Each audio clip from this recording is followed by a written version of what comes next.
ফেনীতে দিন দিন বাড়ছে ডেঙ্গুর প্রকোপ।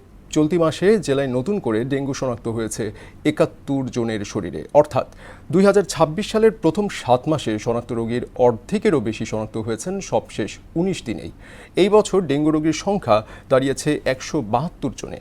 পরিস্থিতি নিয়ন্ত্রণে চিকিৎসকের শরণাপন্ন হওয়ার পাশাপাশি এডিস মশার প্রজননস্থল ধ্বংসে জোর দিচ্ছে স্বাস্থ্য বিভাগ। সুরঞ্জিত নাগের তথ্যচিত্রে তাহসিন তারিনের প্রতিবেদন।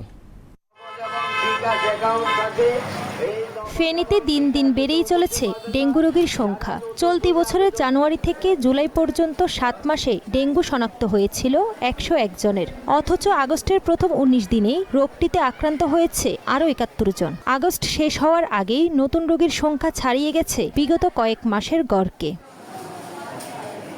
বর্তমানে ফেনী জেনারেল হাসপাতালে ৫ জন ও দাগনভূঞা উপজেলা স্বাস্থ্য কমপ্লেক্সে ২ জন ডেঙ্গু রোগী চিকিৎসাধীন রয়েছে। উপজেলা ভিত্তিক শনাক্তের তালিকায় সবচেয়ে বেশি রোগী ফেনী সদরে ১০১ জন, দাগনভূঞায় ২৯, সোনাগাজীতে ১৯, ছাগলনাইয়ায় ১০, পরশুরাম ৮ এবং ফুলগাজীতে ৫ জন।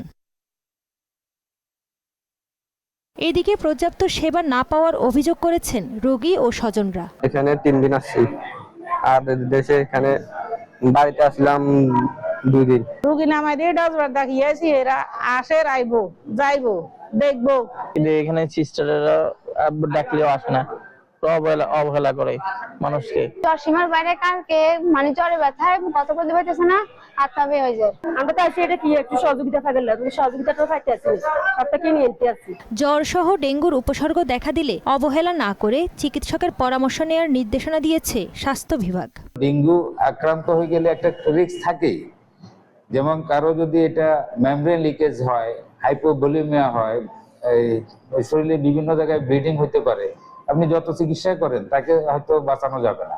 সুতরাং এটা চিকিৎসার চাইতে প্রতিরোধ ব্যবস্থাটাই উত্তম। ফেনীতে চলতি বছর এখন পর্যন্ত ১৭২ জন ডেঙ্গু রোগীর অধিকাংশই চিকিৎসা নিয়ে সুস্থ হয়ে বাড়ি ফিরেছেন। রোগ নিয়ন্ত্রণে এডিস মশার প্রজননস্থল ধ্বংসের পাশাপাশি জনসচেতনতাকে গুরুত্ব দিচ্ছেন সংশ্লিষ্টরা।